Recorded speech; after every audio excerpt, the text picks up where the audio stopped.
nós vamos falar de esporte para fechar o Jornal Gente aqui desta terça-feira com o Ricardo Capriotti. Bom dia, Capri. Tudo bem, Thaís? Bom dia a você, a todo mundo que está Dia. conosco. Vamos começar falando de uma demissão, não é? Juan Pablo Vojvoda não é mais o técnico do Fortaleza.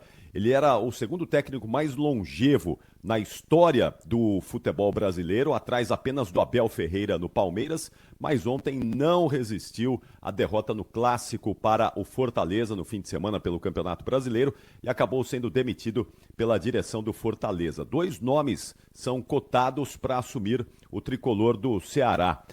Ramon Dias, que foi técnico do Corinthians até recentemente, o Luiz Ubeldia, que também deixou o São Paulo recentemente. Vamos aguardar aí para entender quem pode assumir a equipe cearense na sequência do Campeonato Brasileiro. Por falar em Campeonato Brasileiro, ontem tivemos um jogo que completou a 13ª rodada, pelo menos por enquanto, né? Em Caxias do Sul, Juventude venceu o Sport por 2-0, 2 gols do Gilberto, mas são dois times que estão agonizando lá na zona da degola, viu?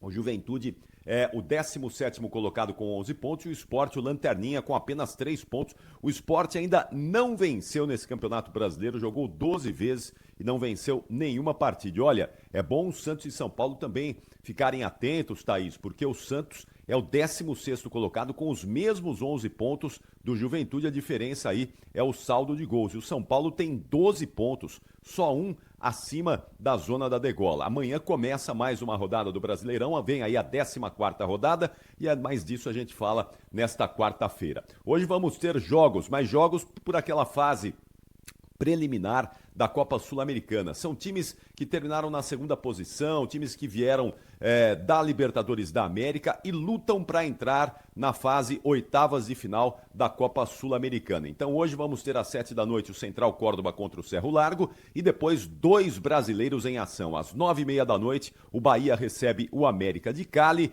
E no Equador, também às 9h30 da noite, o Independiente del Valle joga contra o Vasco da Gama. Uma informação, Thaís, do vôlei feminino. Na Liga das Nações de Vôlei, o Brasil já sabe quem vai enfrentar na fase quartas de final. É a fase decisiva que vai ser disputada daqui 2 semanas na Polônia. E o Brasil vai encarar nas quartas de final a seleção da Alemanha. Boa sorte às meninas do Brasil que encaram agora um período de preparação na Alemanha mesmo para jogar então a fase decisiva da Liga das Nações de Vôlei na Polônia daqui a 2 semanas, Thaís. Boa, é o Ricardo Capriotti aqui falando de esporte nesse finzinho do Jornal Gente. Capri, Copa do Mundo de Clubes da FIFA ficou para trás e a gente aqui já começa a olhar para a Copa do Mundo, não é? O que você, na sua experiência de cobertura de tantos e tantos torneios internacionais, acha que esse evento que a Rádio Bandeirantes transmitiu possa ter servido de exemplo ou de preparação para a Copa do Mundo do ano que vem? Porque o ano voa, né, Capri? A hora que a gente perceber, já estamos em época de Copa.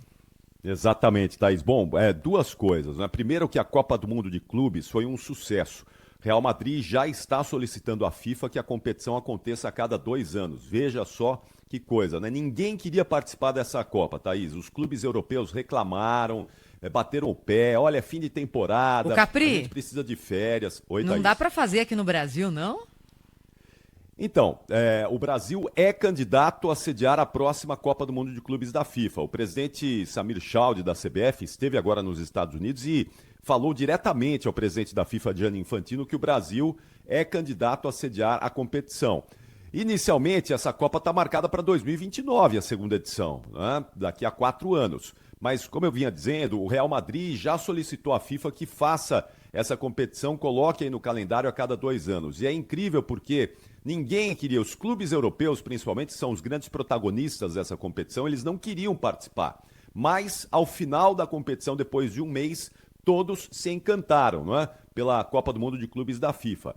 Não só pela exposição da marca, mas pelo dinheiro. Muito dinheiro foi distribuído pela FIFA e isso atraiu os clubes europeus e todos aqueles que participaram, claro, não é? Para essa competição nos Estados Unidos. Então, dado o sucesso da Copa do Mundo de Clubes da FIFA, talvez a gente tenha aí uma discussão para que isso entre no calendário de uma maneira mais positiva. Mas o que a gente pode deixar e tirar de exemplo e também olhando já para a Copa do Mundo de Seleções que acontece nos Estados Unidos no ano que vem.